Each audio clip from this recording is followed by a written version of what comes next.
এখনো আমার 64টা মামলা অমীমাংসিত রয়েছে। আপনি যদি একটা বিদেশি পাসপোর্ট করতে চান, আপনার হোয়াইট টাকা লাগবে, আপনার পুলিশ ক্লিয়ারেন্স লাগবে। আমরা বলছি যে এগুলির সাথে আমরা জড়িত না, মিথ্যা জিনিস।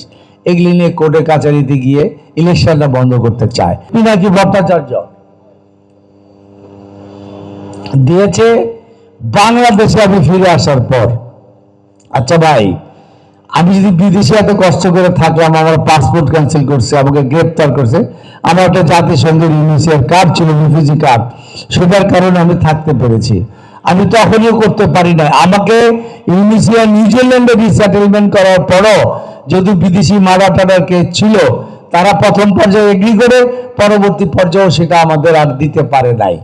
যে আমাদের হাই অফিসিয়ালরা বলছে তোমার পাসপোর্ট ক্যান্সেল করছে, তুই আবার ফরেনার মার্ডার কেসে তোমার ইনভলভ, এগুলি সব মিলে তারা নিতে চায় না। এখনো আমার 64টা মামলা অমীমাংসিত রয়েছে। আপনি যদি একটা বিদেশি পাসপোর্ট করতে চান, আপনার হোয়াইট টাকা লাগবে, আপনার পুলিশ ক্লিয়ারেন্স লাগবে। আমরা বলছি যে এগুলির সাথে আমরা জড়িত না, মিথ্যা জিনিস। এগুলি নিয়ে কোর্টে কাছারিতে গিয়ে ইলেকশনটা বন্ধ করতে চায়।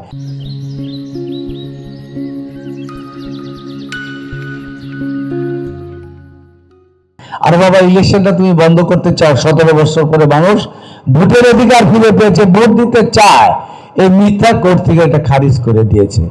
এখন দেখেন নতুন করে একটা কথা তারা বলছে, কি যে ভূমিদস্যু। আরে ভাই, যে লোকটা আমি 20 বছর দেশেই থাকতে পারি নাই, কোথায় কেউ যদি ভূমিদস্যুতা করে, তুমি তো বাবা উপদেষ্টা ছিলা, ধরো নাই কেন, বান্ধব নাই কেন? এমন নাট্যালি গল্প নিয়ে আসছে একটা প্রপাগান্ডা, সহজ কথা, ভূমিদস্যু, দুর্নীতিবাজ, এটা বলে দিলেই হয়। তারপর এই যে ডিজিটাল নিরাপত্তা নিয়ে সাংবাদিকদের এই যে প্রচার করতে দেয় নাই, তুমি তো উপদেষ্টা ছিলা, তথ্য উপদেষ্টা ছিলা, তুমি বাবা এই ডিজিটাল নিরাপত্তা আইনটা বাতিল করলা না কেন? কেন করলা? সুতরাং আমরা সমালোচনা করতে চাই নাই, একটা সহনশীলতার রাজনীতি করতে চেয়েছিলাম। নোংরামি কাদা সারাসারিটা মানুষ পছন্দ করে না। তারা এই মিথ্যাচার অপপ্রচার করবে, আরো হয়তো করবে। আপনারা এটাতে বিভ্রান্ত হবেন না। এইটা ধরেন যে ভোটের মাঠে ঘুরে নিজের অবস্থাটা জানার পরে এই নোংরা পথ তারা বেছে নিয়েছে।